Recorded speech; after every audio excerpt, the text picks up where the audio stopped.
questions? When you look at Georgia, it's probably the best Georgia team that I can ever remember at this point in time in the season. Very complete on both sides of the ball in the kicking game. You start offensively, it starts with Jake Fromm.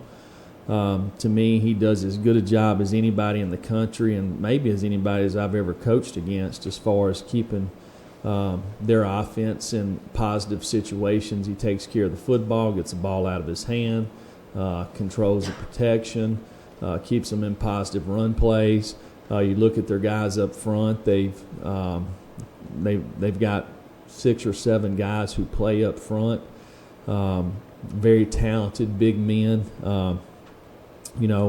Running back, Swift is as good as anybody in the country. Guy that can make you miss, catch a ball out of the backfield, got home run ability. Brian Herring is another guy that's played a lot of football there. Probably tight end, Charlie Warner. He's played the last 3 years, a really good football player. Wide receiver, they've had to replace a lot of guys, but they've replaced them with a couple of transfers and some guys that they've kind of grown in their program there that are, big, tall, athletic, and can create explosive plays. They run the football very efficiently. They're balanced. So you got to be able to stop the run, got to get off the field on third down, got to find a way to create some turnovers. They've done an excellent job protecting the quarterback. Defensively, to me, they've added several pass rushers, in this pass signing class that you see out there, but got lots of depth up front. They're big, physical. Done a nice job stopping the run. Hadn't allowed a rushing touchdown this season. Creating much more negative plays probably than they have in the past. And had a few injuries in the secondary, but they have depth back there and have done a really nice job. So you look at them in the kicking game, Rodrigo seems like he's been playing there for 10 years. They got good returners, they got good speed on coverage teams, so it'll be a challenge for our football team. Steve? You had said last week you were giving equal reps to all your scholarship quarterbacks. Just what's the state of that competition at this point? Have you decided on a starter, and what's the possibility of maybe playing multiple guys at that spot? Steve, we're not going to give Georgia a scouting report of what we're going to do this week, so we're going to rep the guys that we feel like gives us the best opportunity to have success. Corey, and then Patrick in the back. Coach, when you have an offensive coordinator like Jim Chaney, who's so fresh, being from Georgia, how do you balance using his knowledge of that and going against the knowledge that Georgia may have of him? It probably works both ways. You're right. With our staffs, we've all coached together over the years, so whether it's offensively or defensively, we probably know some of the checks that each team's accustomed to. But at the end of the day, it comes down to blocking, tackling, executing, taking care of the football. So we're familiar with them, they're familiar with us, so it'll be about the details and intangibles of the plays. Jeremy, you and Kirby have obviously coached together back here, way in the back. You and Kirby have obviously coached together in the past for a while, and pretty similar in what you do on defense, but what sets you apart on defense? What's different between you and Kirby in terms of defensive scheme and defensive philosophy? I don't think there's a whole lot difference in what either one of us do. If you looked how we play the last couple of years, it's probably changed a little bit. Kirby's probably been more of a 3-4 guy, and we've probably been more of a 4-2-5. I think a lot of that has to do with personnel. You as a football coach, and both of us, we have lots of things that we can do in our systems. So you figure out what's best for your personnel, and you look at them this year. They've added a lot of different wrinkles that I've not seen them do in the past. So. Which makes sense. He's in his 4th year in this program. He's got guys that have a lot of experience. They're playing a lot of guys on defense and trying to create roles for the guys. So you see that with the different packages of people that come in there. Blake and Rob and David. Jeremy, how do you think Kirby was able to maybe so quickly establish Georgia into what it's become under him? And beyond scheme, is there anything maybe you try to emulate from what he does? Well, I think the program that he took over won 20 games the previous 2 years. That helped. He had a very young football team that he inherited, and he's done a very nice job. He's put a really good staff together. It's a place that you can have success. Those guys were used to winning, and now he's kind of recruited in his fourth year. All those guys that he has there, he's recruited in there, and they've done a nice job evaluating talent and going getting some of the best players in the country and coaching them up. They're in this day and time, you need to be good at the quarterback position, and he's got a really good player there. Last year they had 2 really good players there. So they've got playmakers on the outside. They're big up front. He kind of recruited to the philosophy, and you can see it. Rob and David. Coach, I'm sure it's always beneficial to have a bye week at this point in the season, but do you think it was even more so for your team this year because you're playing so many freshmen? Gives the young guys a chance to take a step back after 4 games and kind of see where they are? Yeah, we worked really hard this past week. Got guys that are becoming more familiar with the positions that they're playing. It was good for us.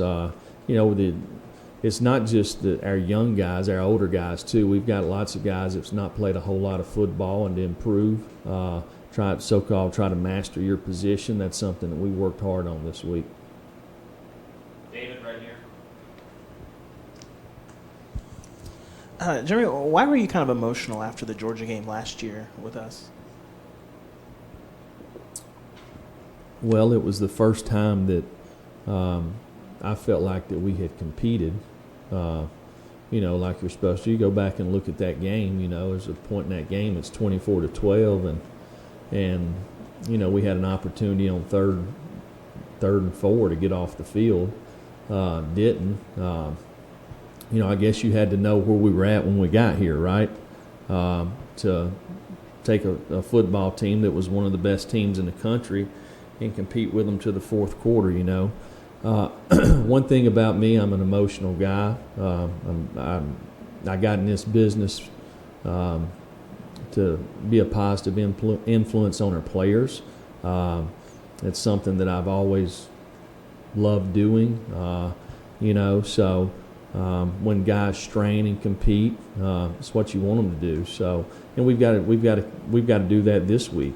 To me, they're much improved over where they were this time last year. They're older, So, and you can see that. Patrick Brown and then Jesse. Jeremy, at linebacker, you had a couple guys leave last week. Where's your depth there, and what did you see last week out of guys like Banks and JJ and some of the other guys there? Well, Jeremy Banks is, continuing to get better. Unfortunately, Thursday before we played Florida, he turned his ankle really bad and struggled on that Saturday trying to be able to compete. So we didn't play him in the game. So, you got Daniel, you got Henry, you got Jeremy, you got JJ. Aaron Beasley is working there. So we've got guys that are competing really hard every day at practice. Jesse. Jeremy, you noted preseason or towards the end of fall camp that kind of at this point, 4 or 5 weeks into the season, some guys kind of start to define their roles. Maybe they weren't quite ready week 1, week 2. During the bye week, did you kind of see anybody, various groups of positions that maybe say, hey, the next couple of weeks they kind of look like they may have some elevated roles on this football team? Well, it was good for Jarrett Means, a guy that, started off as a defensive back. He worked the whole summer until maybe July playing wide receiver and then worked defensive back. So it was good for him to get back and catch some balls there. Ramel Keaton also, Cedric Tillman, some guys there. Princeton Fance, a guy that has kind of bounced around, but we've kind of put him at tight end to leave him there.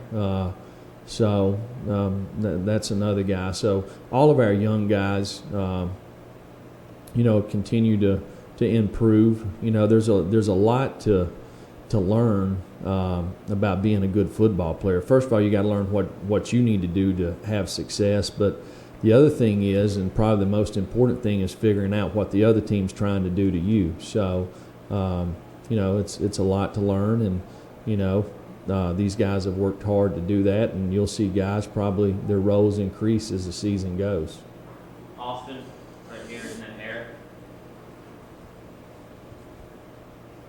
Coach, at the end of the Chattanooga game, you talked about seeing something in Theis Fields with his aggressiveness. Has he continued to, take a step in the right direction, and what did you see out of him last week during the bye week? Theis is a guy that is a runner. He's a hitter. He's got really good ball skills, can play man-to-man. He's a guy that he was here during the spring, but he had injured his foot his senior year of high school, so he had foot surgery, so he missed the entire spring. And so he gets here this summer, and we put him at corner. We get to fall camp, we move him to safety just to work him inside, and so that's a lot to learn in a short period of time. But he's a guy that has a bright future, works really hard every day, so he just got to continue to go out there and compete and have a better understanding of what we're trying to get done. Eric, and then Brent. Coach, how would you evaluate your coaching staff so far 4 games into the season, and specifically Chris Winkie, his first year coaching the quarterbacks after spending time with the running backs last year?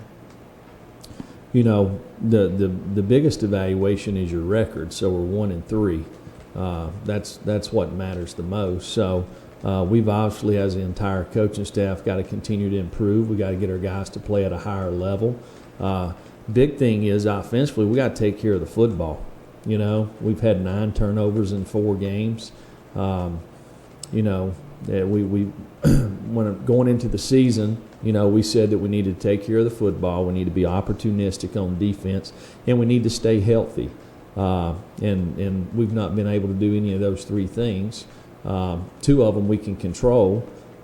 So we've got to take care of the football and get some more turnovers. But as a coaching staff, we all need to do a better job. Brent, and then Corey. Coach, you mentioned that Kirby Smart inherited a program that knew how to win. I think last week you talked about making sure guys weren't comfortable with losing. How do you teach a team and a program how to win? Creating the right habits every day. You look at, I had an opportunity just to watch some games on Saturday. It's to start with, the first thing I talked about there is just the ball. It's amazing the team that doesn't turn the ball over, how much their percentages go up, have an opportunity to win. Teams that get a lot of turnovers, same thing. But it's just creating the right habits and the details and being able to do it over and over and over, whether you're playing at home, whether you're playing away, whether you're a little bit sore, you're a little bit tired, maybe you're a little bit hurt. And creating depth and having a team that can do it. So if one guy goes down, the next guy can come in and play winning football. To me, that's what you see, the teams that are playing the best in college football right now. That's what they're doing. And if you look in the next 25 years, the teams that are doing it the best will be playing winning football then too. I don't think that's changed over the years. I think that's what you have to do to have success. Corey, then Wes, and Caleb. Jeremy, I know Marquess Calloway hasn't really had the impact this season that he would have liked to have had. Do you have any specific plans to try to get him going? And I was wondering if you have heard Georgia fans are trying to checker kneel in red and black, just your reaction to that. Talking about Marquess Calloway, we have some really good wide receivers. Seems like Jawan has had more,